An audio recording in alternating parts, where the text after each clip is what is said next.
Good morning. भौतिक विज्ञान की क्लास में आपका फिर से स्वागत है। इस क्लास से पिछली जो क्लास अपनी हुई थी उस क्लास में अपन ने कुछ महत्वपूर्ण बातें पढ़ी थी प्रकाश की प्रकृति के बारे में, और उस प्रकृति के बारे में हमने जाना भी था कि प्रकाश किस किस प्रकार का गुण दर्शा सकता है। उसमें उसकी प्रकृति पहली तो देखने को अपन को मिली थी कौन सी, प्रकाश की तरंग प्रकृति, जिसके अपन पहले से व्याख्या कर रहे थे। और कल जो फोटोइलेक्ट्रिक इफेक्ट के बाद जो दूसरी प्रकृति देखने को आई सामने वो कौन सी थी, कण प्रकृति थी। और हमने ये कहा था कि प्रकाश इसका मतलब कितनी प्रकृति दर्शाता है, दो प्रकृति दर्शाता है, अलग अलग प्रकार की चीज़ों के साथ अनुक्रिया करते समय। इसलिए डे ब्रोगली ने भी उसके बाद कहा कि जब प्रकाश ऐसा कर सकता है, तरंग जब कोई ऐसा गुण दर्शा सकती है कण स्वरूप, तो कोई कण जो होता है वो भी कैसा स्वरूप दर्शा सकता है, तरंग का गुण रख सकता है, ऐसा हो सकता है। ऐसा किसने कहा? डे ब्रोगली ने कहा, और उसने एक समीकरण भी दिया लैम्डा बराबर एच अपॉन पी, और उसने यही कहा कि लैम्डा बराबर जो एच अपॉन पी समीकरण दिया था, एच अपॉन पी। एच क्या है? या H upon M V. H क्या है? प्लांक कांस्टेंट था अपने पास। और ये कह रहा है कि डे ब्रोगली कहता है कि जो कण अपन ने लिया है उस कण का द्रव्यमान कितना है, एम। ये कण का द्रव्यमान है। ये क्या है? कण का द्रव्यमान। और ये जो लैम्डा है वो कण से संबद्ध तरंग की तरंग दैर्ध्य, कण से संबद्ध तरंग दैर्ध्य। ठीक है, इसका मतलब क्या होगी? ये समीकरण अपन को क्या बताता है? कण और तरंग दोनों में रिलेशन बताता है, कण और तरंग की द्वैत प्रकृति को रिलेट करता है ये वाला समीकरण। इसलिए बहुत इंपॉर्टेंट इक्वेशन भी बन जाता है।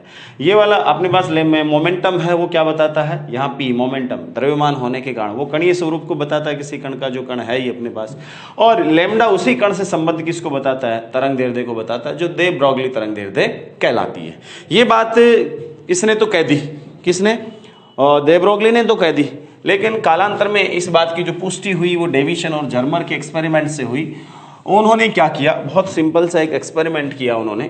क्या एक्सपेरिमेंट किया बताते हैं। देखो उन्होंने क्या किया, एक निकल क्रिस्टल लिया, है ना, ये निकल क्रिस्टल लिया उन्होंने। ठीक है, ये निकल क्रिस्टल था।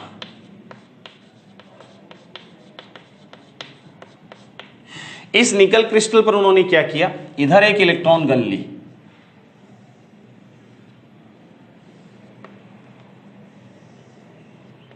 ये एक इलेक्ट्रॉन गन ली उन्होंने। ठीक है, इस इलेक्ट्रॉन गन में इन्होंने यहां पर एक फिलामेंट रखा,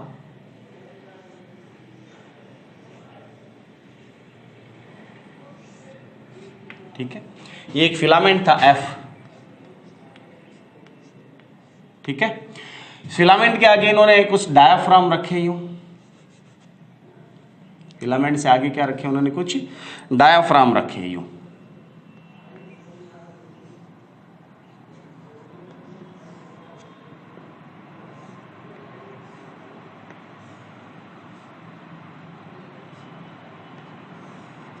है ना।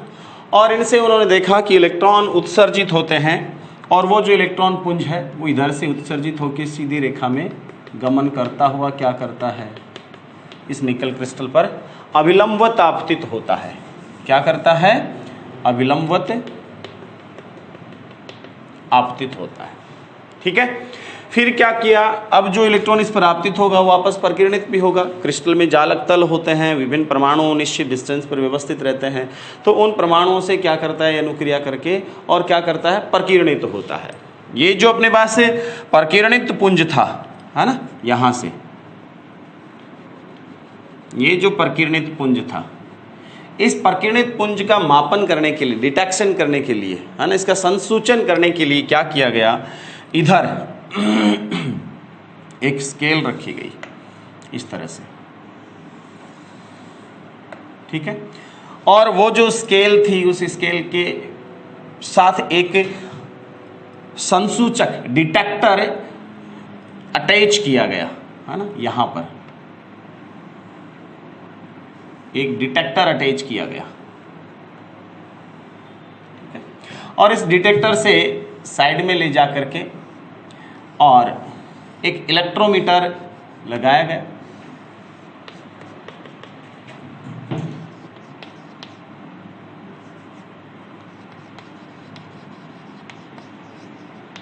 ये इलेक्ट्रोमीटर लगाया गया, और ये जो आपको दिख रहा है ये क्या था, आयनन प्रकोष्ठ या आयनन कोष्ठ इसको अपन कह सकते हैं,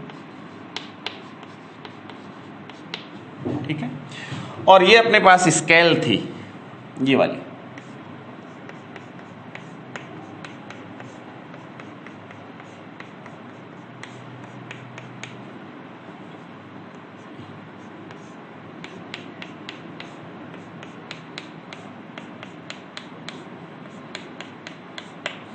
ये स्केल थी अपने पास, ठीक है। इस स्केल पर क्या किया, ये प्रकीर्णित इलेक्ट्रॉन पुंज है, ये जो दिख रहा है आपको ये क्या है, प्रकीर्णित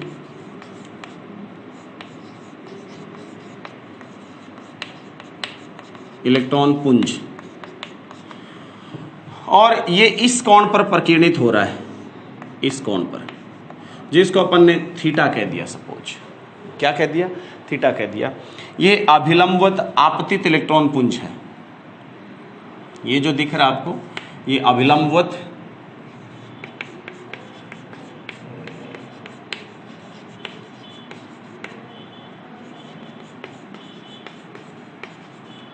आपतित इलेक्ट्रॉन पुंज है। और ये जो अंदर दिख रहा है आपको यहां पर ये एफ, ये फिलामेंट है,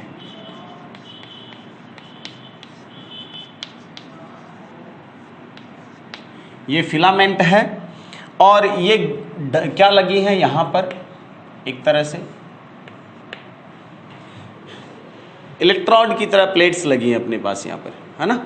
और इनको त्वरक कहते हैं, इलेक्ट्रॉन त्वरक, एक तरह से डायाफ्राम, जो किस पर रहते हैं, पॉजिटिव विभव पर रहते हैं, धनात्मक विभव पर रहते हैं। ये बीच में प्लेटें लगी हैं जो क्या करती हैं, इलेक्ट्रॉन को कॉलिमेट करती हैं, एक ही रेखा के अनुदिश फिक्स करती हैं, इधर इधर न जाए इलेक्ट्रॉन, ठीक है। ये अपने पास व्यवस्था रहती है, यहाँ विलंबवत आपतित रहता है। ये जो निकल होता है, इस निकल क्रिस्टल में क्या व्यवस्था रहती है, परमाणु रहते हैं निकल के इस तरह से, निश्चित दूरियों पर व्यवस्थित रहते हैं। अपन बताते हैं ना अंदर की संरचना के बारे में, अपन एक आउटलाइन देख रहे हैं इसकी, है ना, इस तरह से ये क्रिस्टल संरचना होती है।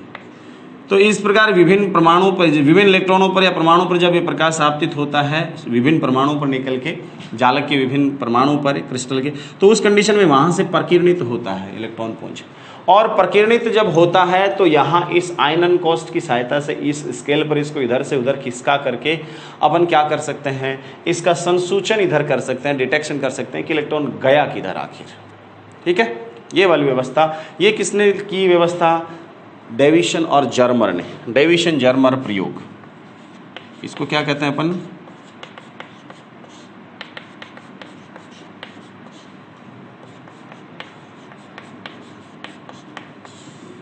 ये डेविसन जर्मर प्रयोग होता है।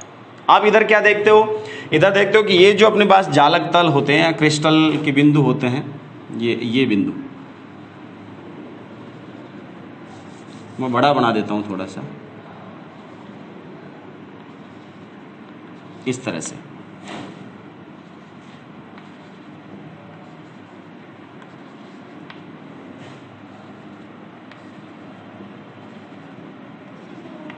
ये वाली व्यवस्था अपने पास, ये जालक तल हो, जालक के बिंदु होते हैं, क्रिस्टल जो निकल क्रिस्टल है उसके लिए इस प्रकार के। हम कह रहे हैं कि इन पर क्या होता है, प्रकाश किरणें आपतित होती हैं इस प्रकार से, या सॉरी इलेक्ट्रॉन पुंज आपतित होते हैं इस प्रकार से और प्रकीर्णित हो जाते हैं, ऐसे ही ये व्यवस्था रहती है। ये आपतित इलेक्ट्रॉन पुंज हैं, ये यहाँ से अलग की बात कर रहे हैं अपन, आपतित इलेक्ट्रॉन पुंज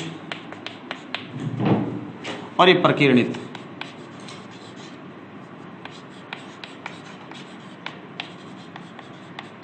इलेक्ट्रॉन पुंज, ठीक है। क्या स्थिति रहती है, अभिलंब से, ये वाले अभिलंब की स्थितियां रहती हैं इन पर, ये वाली, ठीक है। और ये जालक तलों की स्थितियां रहती हैं।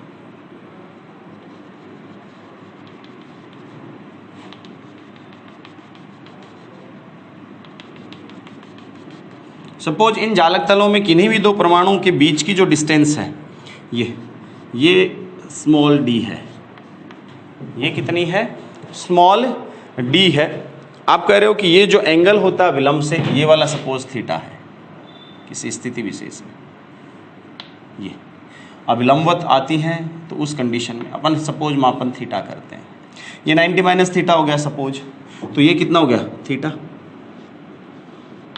ठीक है, इधर से इस पर लंब डालेंगे अपन, ये वाला,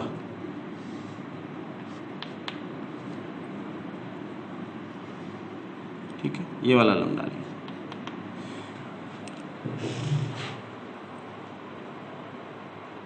ठीक, ये वाली स्थिति अपने पास आ जाती है, डी अपने पास है ही। अब अपन कह रहे हैं कि ये जो अपने पास प्रकीर्णन इस प्रकार का है, सामान्यतः आप इसको ऐसे ना बता करके एक दूसरे रूप में भी शो कर सकते हो। आप कहते हो कि सर ऐसा इसके जैसा ही दिखे, तो मैं ऐसे कर देता हूँ। ये आपकी बुक का है इसलिए मैं आपको बता रहा हूँ, बाकी सटीक तरीके से मैं आपको बताऊँ कि कैसे रहता है तो वो आप देखिए। इसमें अपने पास जालक तल जो रहते हैं, जालक तल के बिंदु यूँ रहते हैं अपने पास, ये बिंदुओं की व्यवस्था है।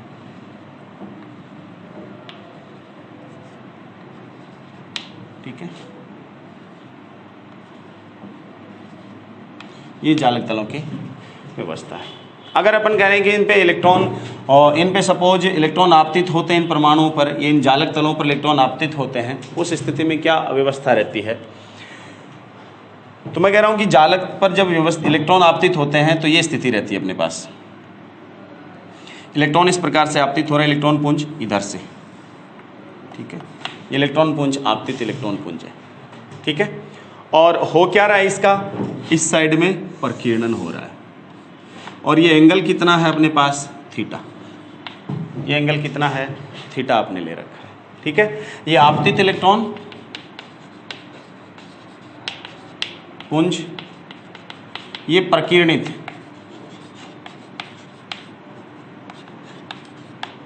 इलेक्ट्रॉन पुंज, ये रहता है। ये क्रिस्टल के जो जालक तल हैं वो इस प्रकार के रहेंगे अपने पास। अब ये वाले, ये वाले,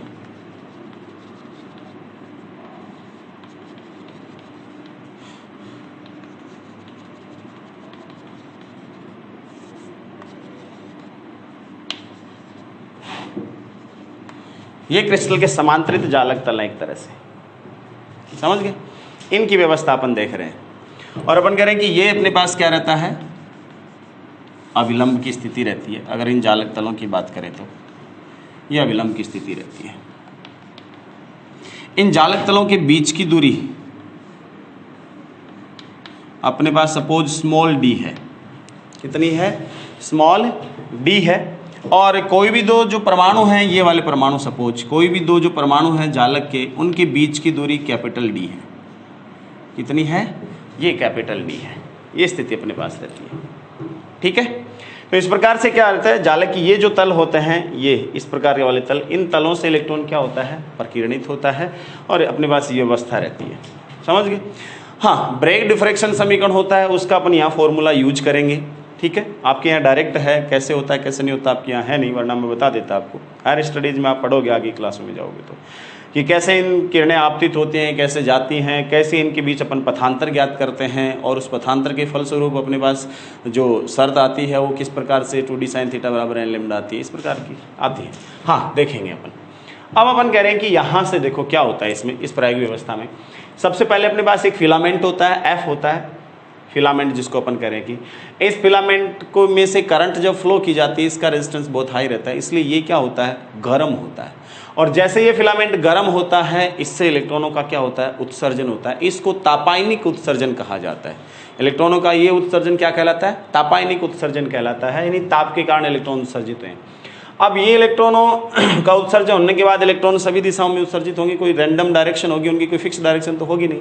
इसलिए यहाँ अपन इलेक्ट्रॉन त्वरक डायफ्राम लगा देंगे इस प्रकार के, एक तरह से इलेक्ट्रोड टाइप लगा देंगे यहाँ पर 1 by 1 करके। उससे क्या होगा, ये धनात्मक विभव पर आएंगे, इसलिए इधर उधर इलेक्ट्रॉन न जाकर के इनकी तरफ आकर्षित होगा, समझ गए, इनकी तरफ आकर्षित होगा। और जो बीच वाला जो भाग अपन ने छोड़ा है खुला, उसमें से इलेक्ट्रॉन निकल जाएंगे, इधर उधर वाले तो इलेक्ट्रॉन पे चले जाएंगे इन पे। अब बाहर आने के बाद जो इलेक्ट्रॉन थोड़े से ज़्यादा चौड़ाई में हैं, उनके लिए 2 पट्टिकाएं लगा दी गई हैं, है ना, प्रतिकर्षी थोड़ी पट्टिकाएं। यहाँ थोड़ा सा नेगेटिव इलेक्ट्रॉन रहता है, नेगेटिव विभव रहता है, वो क्या करते हैं, इन इलेक्ट्रॉनों को इधर उधर जो छिद्रित तितर बितर इलेक्ट्रॉन है उनको थोड़ा यूँ बीच में कंप्रेस करती हैं और एक तरह से क्या करती हैं, एक ही सिद्ध में लाने का प्रयास करती हैं। अब वो इलेक्ट्रॉन जैसे यहाँ से निकलते हैं, फिर अपन ने ऐसा डायफ्राम और लगा दिया, वो पॉजिटिव विभव पे, धनात्मक विभव पर वो क्या करता है, और इनको क्या करता है, तेजी से अपनी तरफ खींचता है। इसका मतलब इलेक्ट्रॉनों का वेग क्या होता है, बढ़ जाता है, इलेक्ट्रॉन त्वरित हो जाते हैं। और ये त्वरित इलेक्ट्रॉन जब इससे बाहर निकलते हैं, इस सफेद वाली चीज को क्या कहते हैं अपन सभी, इस सारे सिस्टम को मिलाकर क्या कहते हैं, इलेक्ट्रॉन गन। क्या कहते हैं इसको इलेक्ट्रॉन गन कहा जाता है। ये सारा अंदर का सारा सिस्टम मिला करके ये इलेक्ट्रॉन गन है। गन से गोली निकले, बुलेट्स निकलती हैं, यहाँ बुलेट्स के रूप में कौन निकल रहे हैं, इलेक्ट्रॉन निकल रहे हैं बस। इन इलेक्ट्रॉनों को क्या किया जाता है, निकल क्रिस्टल पर अभिलंब आपतित कराया जाता है। ठीक है, निकल क्रिस्टल पर अभिलंब आपतित कराने पर अपने पास क्या होता है, निकल क्रिस्टल के जो परमाणु होते हैं, जालक परमाणु, क्रिस्टल की एक निश्चित संरचना होती है, उन जालक परमाणुओं से प्रकीर्णित इलेक्ट्रॉन पुंज इधर निकलते हैं। समझ गई बात आप। अब वो जो प्रकीर्णित पुंज निकलते हैं, सपोज किसी स्थिति में कोण कितना है, थीटा है प्रकीर्णन कोण, और उससे दूसरी तरफ एक स्केल लगा रखी है अपन ने, गोलाकार स्केल। उस स्केल पर अपन क्या करते हैं, आयनन कॉस्ट लेते हैं। इसमें कोई गैस भरी रहती है, क्या होती है, इसमें कोई गैस भरी रहती है। जैसे ये त्वरित इलेक्ट्रॉन यहाँ जाता है, प्रकीर्णित इलेक्ट्रॉन, वो गैस के परमाणुओं से टक्कर करेगा, और टक्कर करेगा तो गैस के परमाणुओं को क्या कर देगा, आयनित कर देगा।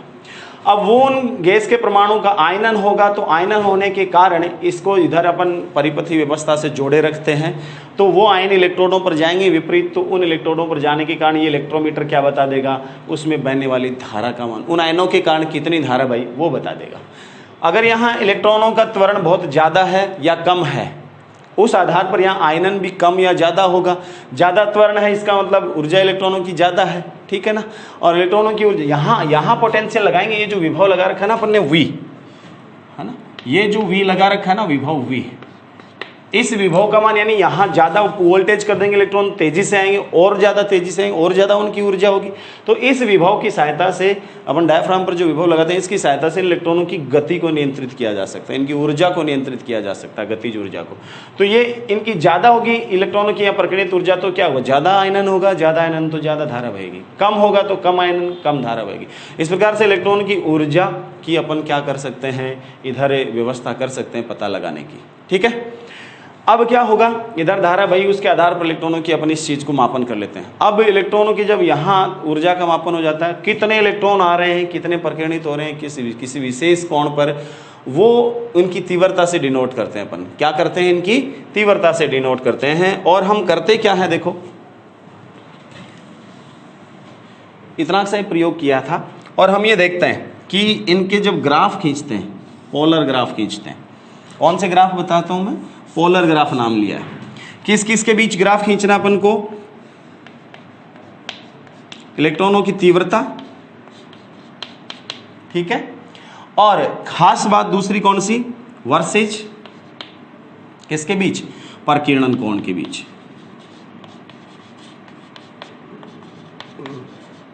थीटा के बीच अपन ग्राफ खींचते हैं अलग अलग स्थितियों में। ये ग्राफ अपन खींच कर देखते हैं, ये स्थितियां रहती है अपने पास।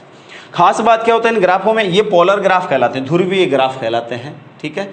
और इन ध्रुवीय ग्राफों में जो त्रिज्यीय सदिश होता है, त्रिज्यीय सदिश वो अपने पास तीव्रता को बताता है कि जितना ज़्यादा त्रिज्यीय सदिश मिलेगा अपन को, आर और थीटा के बीच ग्राफ खींच। ध्रुवीय ग्राफ जो होते हैं ना, कौन से ग्राफ बता रहा हूँ मैं, ध्रुवीय, किसके बीच खींचे जाते हैं, आर और थीटा के बीच।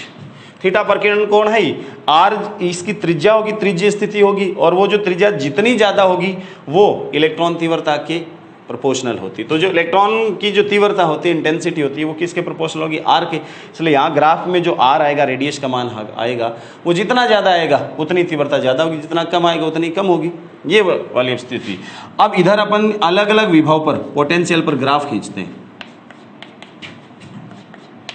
अलग अलग पोटेंशियल लेकर अपन देखते हैं ग्राफ किसके बीच? आर और थीटा के बीच, यानी इसका वेरिएशन देखते हैं, इसकी तीव्रता और थीटा के बीच एक तरह से ग्राफ हो गया। तो किसी एक वोल्टेज पर यहाँ वोल्टेज फिक्स कर लिया अपन ने, उस वोल्टेज को फिक्स करके अपन क्या करते हैं, इसको इधर से इधर ले जाते हैं, फिर देखते हैं कि भाई किस जगह ज़्यादा तीव्रता मिल रही है, किस जगह कम मिल रही है, वो ग्राफ यहाँ नोट कर लेते हैं। तो V बराबर सपोज अपने पास 44 वोल्ट है, 44 वोल्ट है ना। तो उस कंडीशन में अपने पास ग्राफ फोल्डर ऐसे आता है, ठीक है, ये ग्राफ आता है, और इसकी ये जो रेडियस होती है, ये वाली रेडियस आती है, कर्वेचर रेडियस, ठीक है, ये आर होती है इसकी। दूसरा जो अपन देखें, V बराबर सपोज अपने पास कितना है, 50 है, या 50 सपोज। इस कंडीशन में क्या आएगा? इस कंडीशन में जो अपने पास ग्राफ आएगा वो इस तरह से आएगा, ये ग्राफ आता है, या थोड़ा सा ऐसे डिप और थोड़ा सा पीक दिखता है अपन को, है ना। ये वेरिएशन आता है अपने पास इंटेंसिटी में, और ये जो वेरिएशन आता है ये पहले की तुलना में अब की बार क्या है, ज़्यादा है, इस वोल्टेज की तुलना में अब की बार ज़्यादा देखने को मिलता है। अगर V बराबर अपन 54 देखते हैं, 54 वोल्ट, है ना, इस पर देखें, अपन ने क्या किया है, 50 वोल्ट रखा है यहाँ, 50 वोल्ट रख करके फिर वही काम किया, यहाँ से नापा सारा का सारा, तो विभिन्न कोणीय स्थितियों में अपने पास ये स्थिति बनी, ठीक है। अब अपन कह रहे हैं कि ये एंगुलर पोजीशन होगी, ये होगी थीटा, ये थीटा होगा, है ना, और जो पीक पॉइंट होगा, पीक पॉइंट से जैसे इस मूल बिंदु को मिलाएंगे तो ये जो डिस्टेंस होगी वो रेडियस होगी आर, ये जितनी ज़्यादा होगी उतनी तीव्रता क्या होगी, ज़्यादा होगी। नेक्स्ट जो देखा था, अब क्या किया अपन ने, फिर से अपन ने क्या किया, वोल्टेज बढ़ा दिया, वोल्टेज बढ़ाया, इलेक्ट्रॉनों की ऊर्जा बढ़ी, फिर इधर अपन इसको वापस से पूरे को घुमाते हैं, तो थीटा वेरी करता है अलग अलग, और थीटा वेरी करने के साथ साथ यहाँ कितनी तीव्रता चेंज होती है वो अपन देखें। तो इसके लिए क्या देखने को मिला,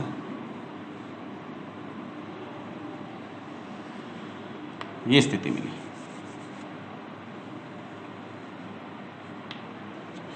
ये स्थिति मिली देखने को। यहाँ क्लियरली अपन को एक उच्चिष्ट दिखता है, एक निम्निष्ट दिखता है, यहाँ एकदम से सटीक डिप सा दिखता है अपन को, और ये जो एंगल आता है इस कंडीशन में, ये थीटा कितना आता है, 50 डिग्री, ये जो एंगल आता है वो कितना आता है, 50 डिग्री, और इस कंडीशन में इस आर का मान क्या मिलता है, बहुत ज़्यादा मिलता है। फिर अपन क्या करते हैं, ग्राफ खींचते हैं, तो फिर वही स्थिति आ जाती है, वापस कम होने लगता है, वापस इसका मान क्या होने लगता है, कम होने लगता है, तीव्रता का मान। तो हमने देखा क्या किया, अलग अलग वोल्ट पे, सपोज ये V बराबर 58 वोल्ट पर है, ये स्थिति अपने पास थी। तो उसने क्या किया, डेविसन जर्मन, उन्होंने क्या किया, उन्होंने एक ही काम किया, सबसे पहले V का मान फिक्स किया, सपोज 44 वोल्ट किया, है ना।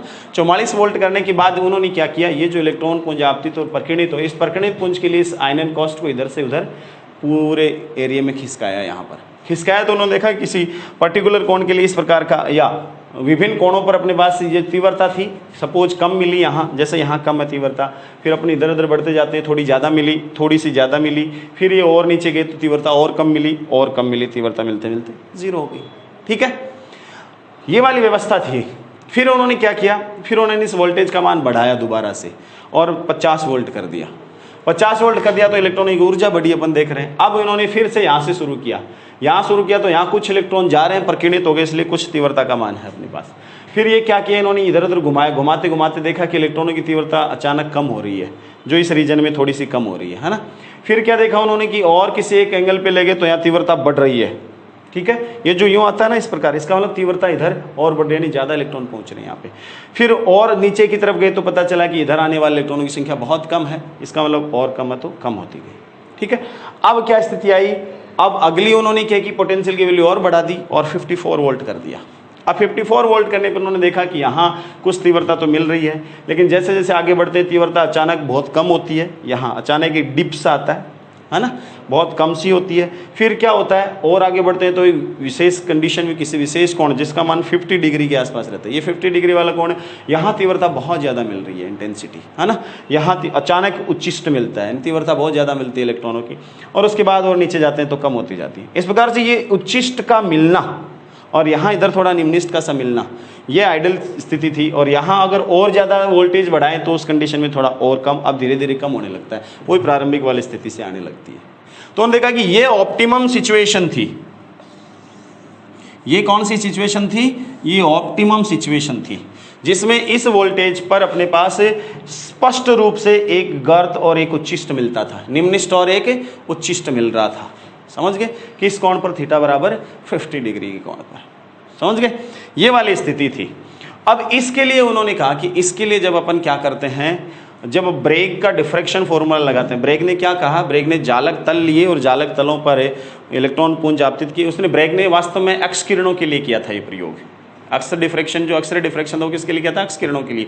क्योंकि जालक तल होते हैं उनके या परमाणु के बीच की जो डिस्टेंस होती है ना, परमाणु के जाल को निकल क्रिस्टल के, वो जो बीच की डिस्टेंस होती है डी, ये कितनी होती है? 2.15 एंगस्ट्रॉम होती है। ये कितनी होती है? 2.15। क्रिस्टल जो निकल का क्रिस्टल होता है उसमें इसके परमाणु के बीच की दूरी 2.15 एंगस्ट्रॉम होती है। हाँ, इसके जालक तलों के बीच की दूरी जो होगी डी, वो अराउंड 0.91 एंगस्ट्रॉम होगी, इधर वाली। ये जो जालक तल लेंगे ना, इनके बीच की दूरी। ठीक है? तो अब अपन ये कह रहे हैं कि इस डी या इस थीटा, या ये जो डी इस थीटा में जो संबंध लिया था, उसने किसके लिए प्रयोग किए थे? उसने यहाँ इलेक्ट्रॉनों के लिए, इलेक्ट्रॉनों की बजाय अक्स किरणें ली थी, क्योंकि अक्स किरणों की भी एंगस्ट्रॉम में होती है। ये 0.1 एंगस्ट्रॉम से 10 एंगस्ट्रॉम के आसपास उनकी तरंग दैर्ध्य होती है। इसलिए अक्स किरणें जो होती हैं वो इन्हीं के ऑर्डर की होती हैं, इनके बीच के ऑर्डर की, परमाणु के बीच की दूरी के ऑर्डर की। इसलिए अक्स किरणें यहाँ से क्या दर्शाती हैं? विवर्तन दर्शाती है। समझ गए बात आप? इसलिए ब्रैग ने क्या किया कि इन अक्स किरणों का विवर्तन करके और जालक तलों की जो व्यवस्था थी उसका अध्ययन किया था। और उसने क्या कहा था कि विवर्तन जो मिलता है उसके लिए समीकरण भी दिया था उसने, कि कहाँ उच्चिष्ट मिलता है, कहाँ निम्निष्ठ मिलता है। उसके आधार पर अपन जो जालक तलों की व्यवस्था को समझा सकते हैं।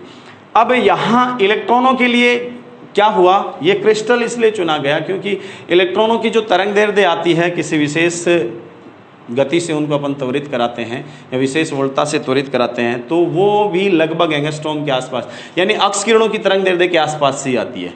इसलिए डेविसन और जर्मन ने ये सिलेक्शन किया निकल क्रिस्टल पे इलेक्ट्रॉन आपतित करवाने का, क्योंकि इनकी जो तरंग दैर्ध्य वो भी क्या होती है? अक्स किरणों के आसपास की होती है। तो उन्होंने देखा कि अक्स किरणों के आसपास की होती है, तो अक्स किरणें जालक से क्या दर्शाती हैं? विवर्तन दर्शाती हैं। तो हम अक्स किरणों की जगह अगर इलेक्ट्रॉनों का आपतित करा दें तो क्या वो भी ये दर्शाएंगे?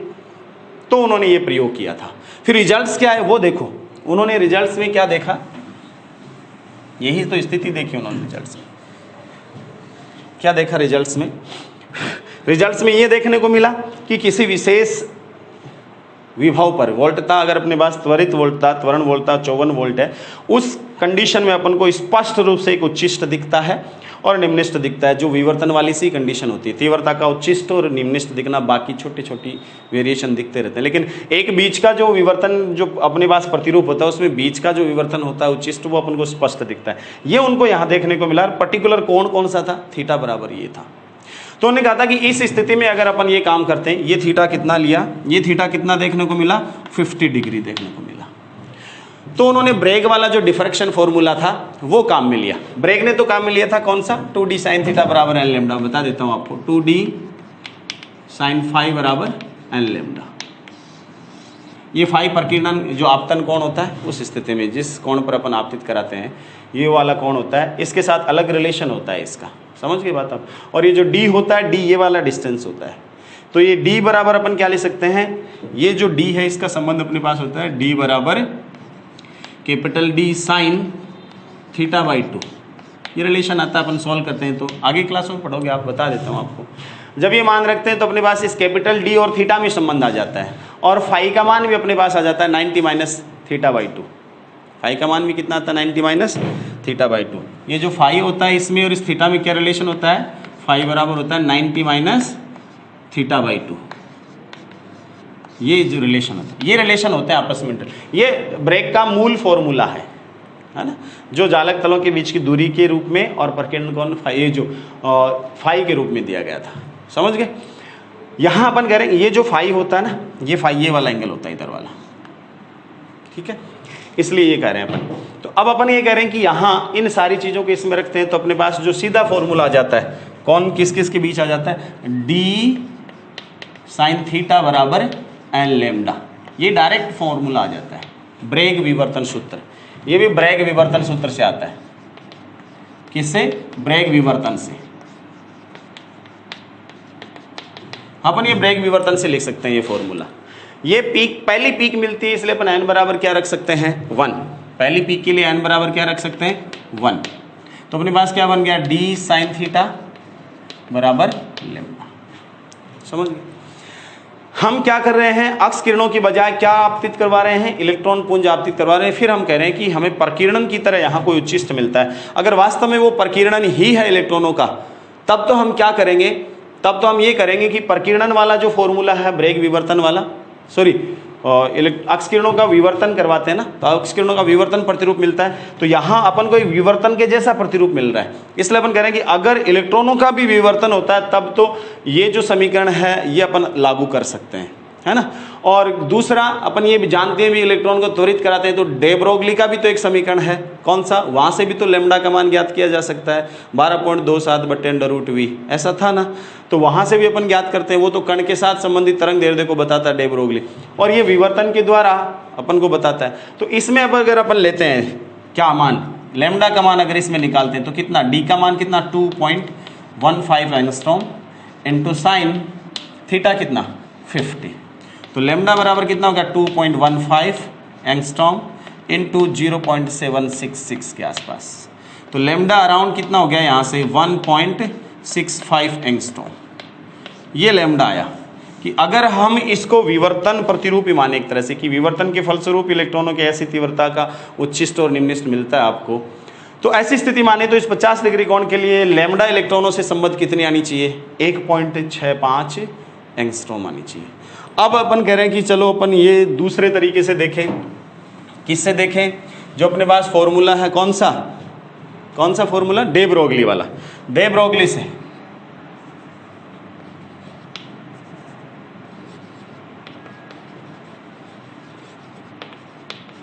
डे ब्रोगली ने क्या कहा था कि लेमडा कितना होगा? 12.27/√v, यानी 12.27/50 डिग्री पर कहाँ मिल रहा है? 54 वोल्ट पर मिल रहा है। इसलिए 54 वोल्ट लगा दिया तो लेमडा यहाँ से अराउंड कितना मिलता है? 1.67 एंगस्ट्रॉम। देखो जरा इन दोनों में कोई रिलेशन है क्या? लगभग आसपास सा आ रहा है मामला। लगभग क्या आ रहा है?